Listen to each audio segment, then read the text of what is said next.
estudante! Seja bem-vindo ao Tira Dúvidas, nosso encontro diário com os professores do programa Se Liga na Educação. Na manhã de hoje, nós assistimos mais algumas aulas de matemática. Respeitando o distanciamento social, teremos apenas 2 professores por bloco. Nesse primeiro bloco, estão aqui comigo os professores Alexandre Duarte e Gustavo Bonfim. Sejam bem-vindos, professores. Obrigado. Gostaria também de agradecer a presença dos nossos intérpretes de Libras, o Guilherme Rodrigues e a Vânia Moreira, que está com a gente nesse bloco. Então é isso. Antes da gente começar, eu quero lembrar que a dinâmica dos nossos encontros nesse mês de janeiro está diferente. Como entramos no nosso último ciclo do ano letivo e já estamos nos preparando para o PET avaliativo, quem formulou as questões que vamos resolver aqui hoje foram os próprios professores. Afinal, eles já sabem as dúvidas mais comuns e principalmente os pontos que devem ser reforçados em cada conteúdo abordado. E para isso, vamos começar relembrando os temas que foram assistidos hoje. Vamos começar com o professor Alexandre. Professor Alexandre, tudo bem? Tudo jóia, Dani, professor Gustavo. Bom, no terceiro ano, o assunto é análise combinatória e probabilidade. E a gente está vendo o quê? Probabilidade condicional.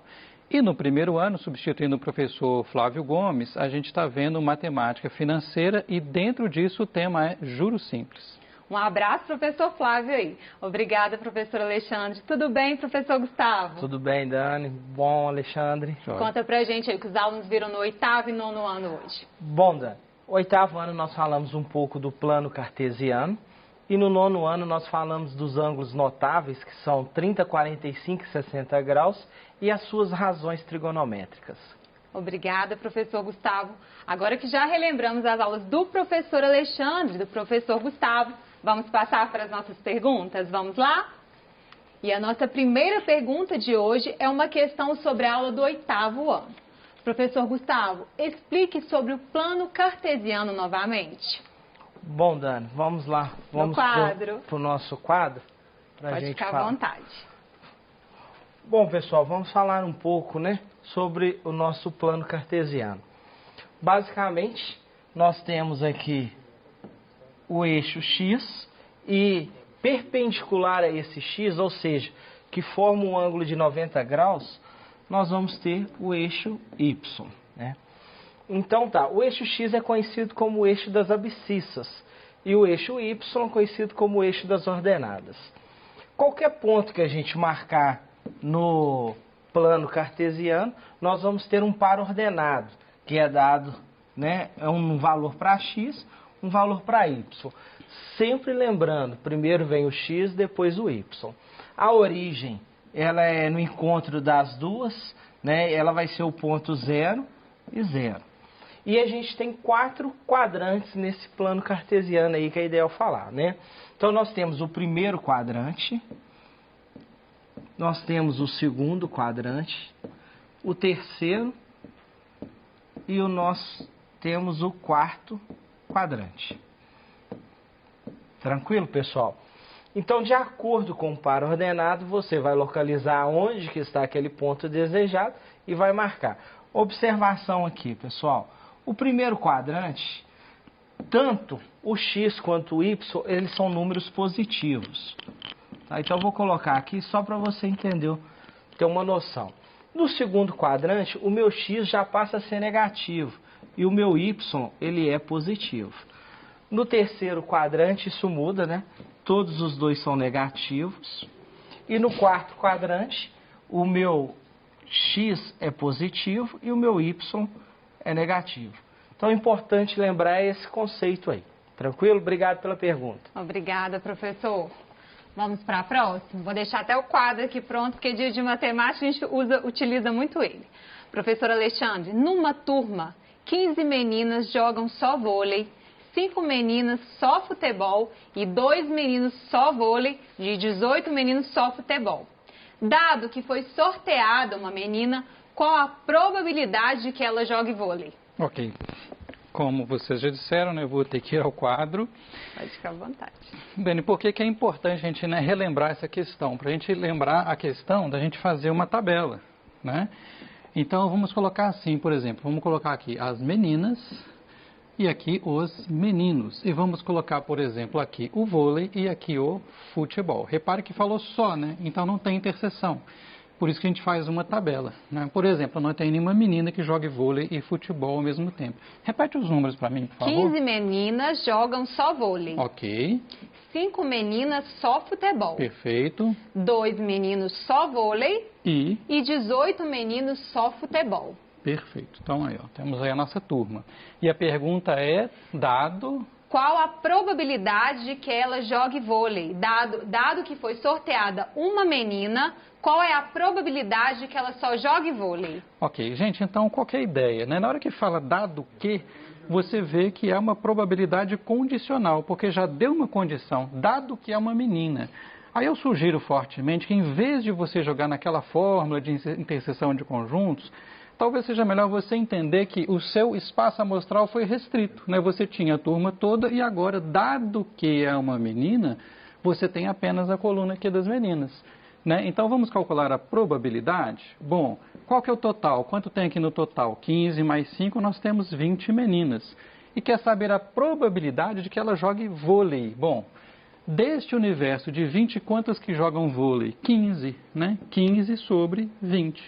Se você quiser simplificar por 5, por exemplo, dá 3 quartos, que em decimal é 0,75, né? Que se você quiser colocar em porcentagem é, ó, imagina aí, chega essa vírgula 2 casas para a direita, né? 75 sobre 100, então em porcentagem vai dar quanto, gente? Vai dar 75%. Ok, obrigado. Obrigada, professor. Vamos para a nossa próxima questão. No ensino fundamental da aula do 9º ano. Professor Gustavo, demonstre para a gente como achamos o seno de 45 graus e o cosseno de 45 graus. Tá, vamos lá, Dani. Vamos aproveitar, vamos trabalhar. Pessoal, o seno e o cosseno de 45 graus, ele teve como base um quadrado, né? Então, vamos desenhar ele aqui, tá? Então, obteve um quadrado. E aí, de lado X. E aí o pessoal foi e traçou aqui a sua diagonal. Ou seja, o quadrado ele tem 4 ângulos de 90 graus. Quando eu passo a minha diagonal, esse ângulo foi dividido ao meio. Então ele passa a ter 45 graus. Tá? E com isso a gente consegue obter aí, esse conhecimento, né, de onde surgiu o seno e o cosseno de 45, que são aqueles valores. Primeira coisa, eu quero saber o valor da minha diagonal, que eu vou chamar de D. Pelo teorema de Pitágoras, a gente pode determinar esse valor, né? Ou seja, hipotenusa ao quadrado é igual à soma do quadrado dos catetos. Então, x ao quadrado mais x ao quadrado, então eu venho aqui, ó, eu tenho 2x ao quadrado. Como eu quero saber só o valor da diagonal, eu tiro raiz em ambos os lados. Então, diagonal, ó, esse x aqui eu posso tirar da raiz. Então, fica x raiz de 2. Tranquilo até aí, né, pessoal? O que acontece? Vou desenhar novamente isso aí. Então, eu vou ter um triângulo.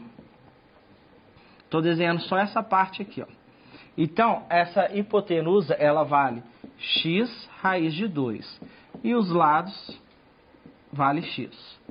Tá? Então, aqui, vamos supor, eu tenho um ângulo de 45 graus. E agora sim, eu vou determinar aí os valores.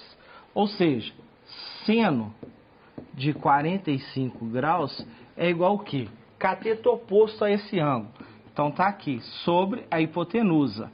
Ou seja, x sobre x raiz de 2. Eu posso eliminar esse x. Então, vou ter que seno de 45 graus é 1 sobre raiz de 2. Como eu não posso ter raiz de 2 no denominador, a gente faz essa multiplicação em ambos, né? Numerador e denominador vezes raiz de 2. 1 vezes raiz de 2, eu continuo tendo raiz de 2. E raiz de 2 vezes raiz de 2 é 2 vezes 2, que dá 4. Raiz de 4 a gente consegue calcular. Então, eu posso chegar que o seno de 45 graus é raiz de 2 sobre 2. Beleza, pessoal? O importante é entender esse conceito. E aí ele me perguntou também, né, sobre o cosseno, tá? Então vamos determinar o cosseno aqui nesse canto aqui. Então, cosseno de 45 graus é o cateto adjacente. Então, é esse aqui, ó, sobre a hipotenusa. Então, fica x sobre x raiz de 2. Mas, se você observar, é o mesmo valor que a gente encontrou quando calculamos o seno, que deu x sobre x raiz de 2. Então, eu posso determinar que o cosseno de 45 graus é raiz de 2 sobre 2. Dá o mesmo valor. Beleza? Obrigado pela pergunta. Excelente, professor. Obrigada a você. Vamos para a próxima. Voltando aqui para o nosso ensino médio. A nossa próxima questão é sobre a aula do primeiro ano. Professor, o que se deve fazer quando a taxa I não é compatível com o tempo T? Perfeito. Não precisava tanto, mas eu vou escrever, tá? Gente, então, duas coisas, tá? Primeiro, que o tempo é chamado de T e taxa também começa com a letra T. Então, muito cuidado para não confundir. Vamos só lembrar os conceitos aqui. C é o capital, ou seja, é o valor que foi aplicado, perfeito? O que você vai ter no final, o M é o montante, perfeito? Então, você tem aqui o montante. O I é a taxa, tá? Que a letra vem do inglês, que começa com I em inglês. Então, cuidado para não confundir. E o T é o tempo. Respondendo a pergunta, né? Vamos supor que você tem uma taxa de 3% ao mês. Só que o tempo, ele está assim, o tempo ele é 1 ano. Então, gente, informação importante, você nunca vai ajustar a taxa, tá? Porque existem regras para isso, para você converter uma taxa numa taxa equivalente. Você sempre vai ajustar quem? O tempo. Então, se a taxa é mensal, o que você deve fazer? Você deve expressar 1 ano em meses. 1 ano são quantos? São 12 meses. Pronto, então guarde bem isso. Você não ajusta a taxa, você ajusta sempre o tempo, que às vezes também é chamado de quê? De prazo. Obrigado pela pergunta. Obrigada, professor. Obrigada, professor. A nossa próxima questão agora é do 8º ano. Professor Gustavo, ajude a gente aqui. Marque os seguintes pontos no plano cartesiano. O ponto A é 7 e menos 7, o ponto B é 2 e 3, o ponto C é menos 1 e 4, o ponto D é menos 1 e menos 4, o ponto E é 1 e 1, se você quiser já ir marcando, o ponto F é menos 1 e 2. Bom, Dani. Então eu vou ter que te digitar, vamos lá. Isso, vamos lá. Então, ponto A. Ponto A, 7 e menos 7, o ponto B, 2 e 3, o ponto C, menos 1 e 4, o ponto D, menos 1 e menos 4, o ponto E, 1 e 1, e o ponto F, menos 1 e 2. Tá ok.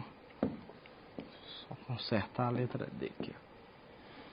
Bom, pessoal, então no plano cartesiano, o que a gente vai fazer? Localizar esses valores, né, tanto x quanto y, e marcar, simples, beleza? O plano cartesiano você vai ter o eixo x e o eixo y. Vamos desenhar ele aqui. Eu vou ter aqui o eixo x e o meu eixo y. Então eu vou fazer algumas divisões nele, tá? O importante é você observar aqui, ó, o maior valor de x seria 7 e o menor seria menos 7. Então eu vou criar 7 divisões aí, tá?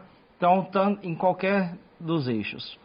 2, 3, 4, 5, 6, 7.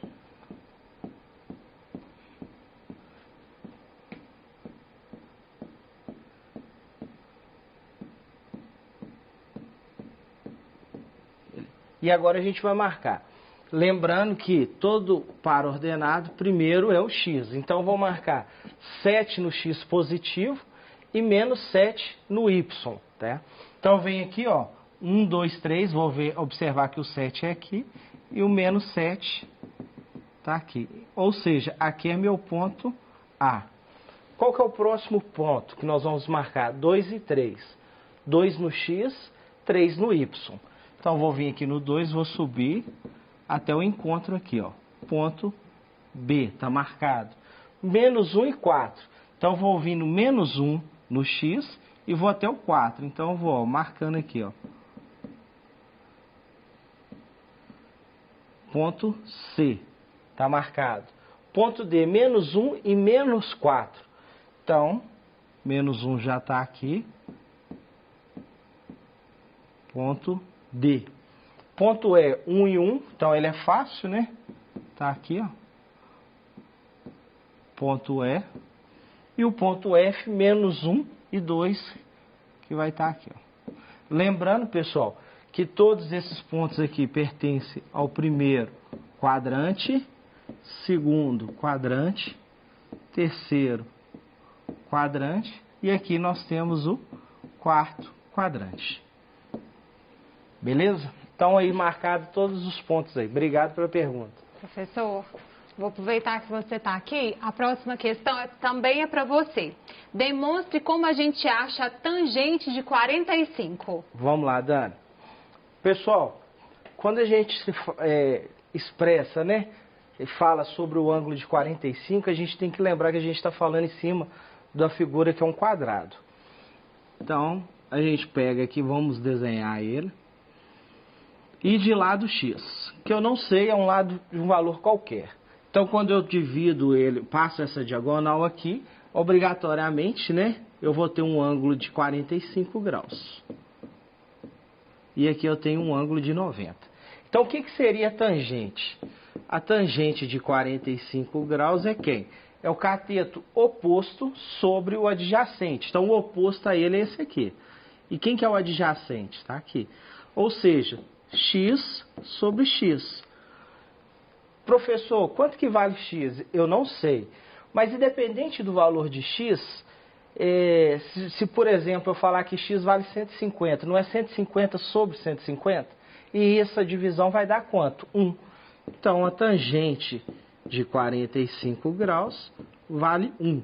Outra maneira que você pode fazer, que alguns livros vão falar, que a tangente também é o seno do ângulo sobre o cosseno, como a gente está falando aqui em 45 graus.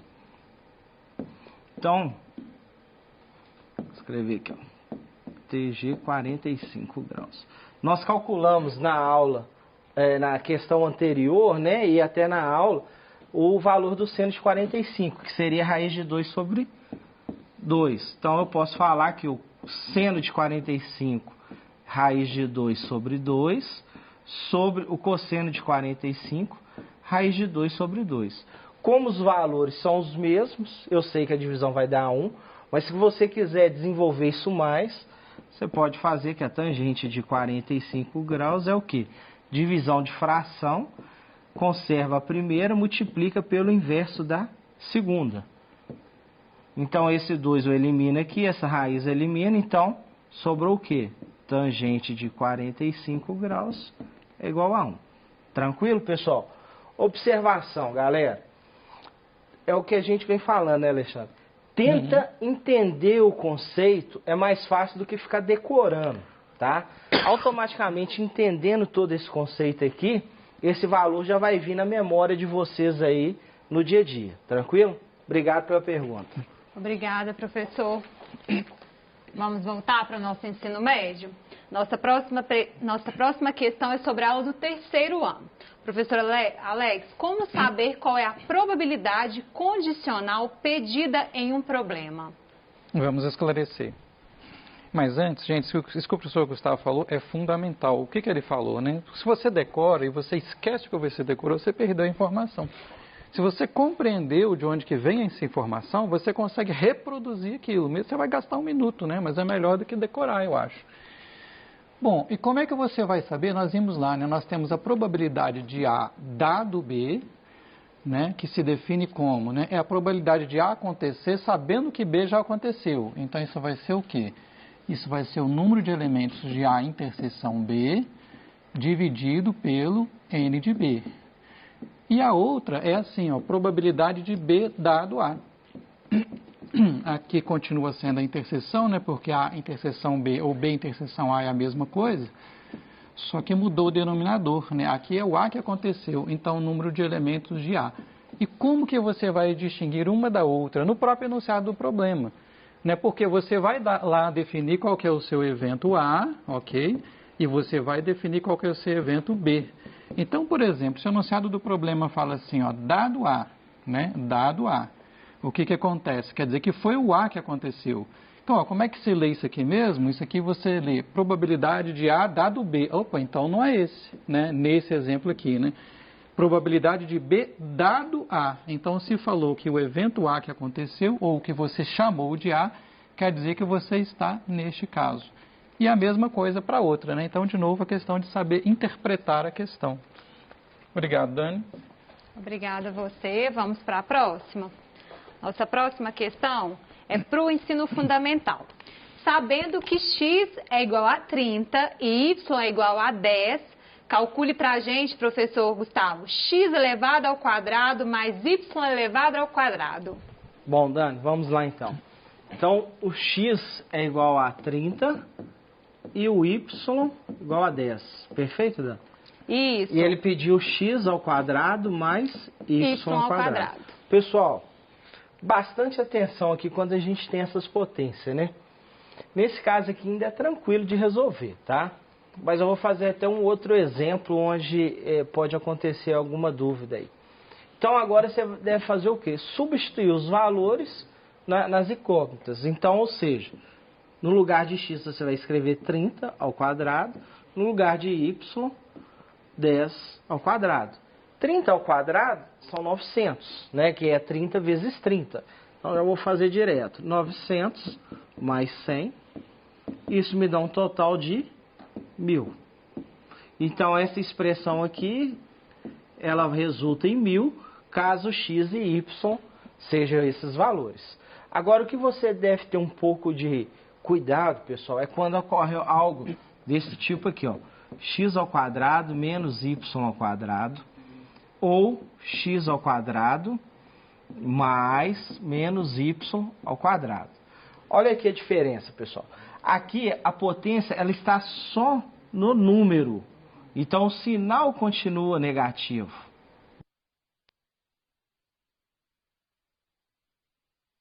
Beleza? Aqui não, aqui a potência envolve todo o número e o sinal. Então aqui sim, qualquer número negativo elevado a um expoente par vai ficar positivo. Então bastante atenção quando ocorrer essa situação aqui, ó, para você não errar. Mas esse exemplo, né, que foi pedido é tranquilo aí. Obrigado pela pergunta. Obrigada, professor. Nossa próxima questão é do terceiro ano. Porque a fórmula e o resultado da probabilidade de A dado B não coincidem com a probabilidade de B dado A. Muito bem. Novamente, probabilidade condicional. Que é assim, quando cai, às vezes causa muitas dúvidas, né? Então, eu vou responder com um desenho, Dani, que eu acho que é mais intuitivo, tá? Porque eu vou fazer o desenho assim, ó. Ok? Eu vou fazer um desenho e aí nós vamos combinar o seguinte, que neste momento o número de elementos do conjunto é proporcional ao tamanho que eu estou desenhando. Então aqui eu estou querendo dizer para você que o conjunto B tem mais elementos que o conjunto A, perfeito? E vamos escrever as duas então. O que é a probabilidade de B dado A? Significa que A já aconteceu, ou seja, seu espaço amostral é A, e você quer saber a probabilidade que B também aconteça, ou seja, dessa interseção, tá?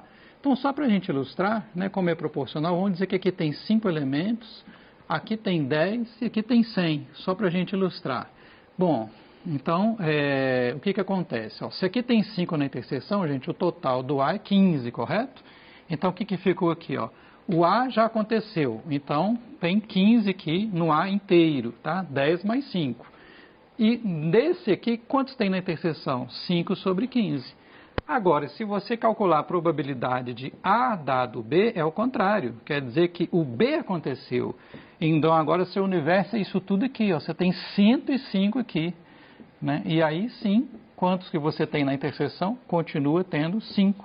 Né? Então, dá para você ver que a probabilidade de A dado B deu bem menor do que a probabilidade de B dado A. Por isso, você tem que prestar atenção no enunciado, para ver dado quem? Qual que aconteceu? Foi A ou foi B? E lembrando que você mesmo, muitas vezes, é que vai dar nome para os eventos, não é o enunciado da questão. Obrigado. Ótimo, obrigada, professor. Chegamos ao final do nosso primeiro bloco do Tira Dúvidas de Matemática. No próximo bloco, nós teremos a participação do professor Lucas Calazans e do professor Alexandre, que continua mais um bloco aqui com a gente. Eu agradeço a presença e a participação do professor Gustavo. E você, estudante, fique ligado aí. A gente vai fazer um breve intervalo e já volta.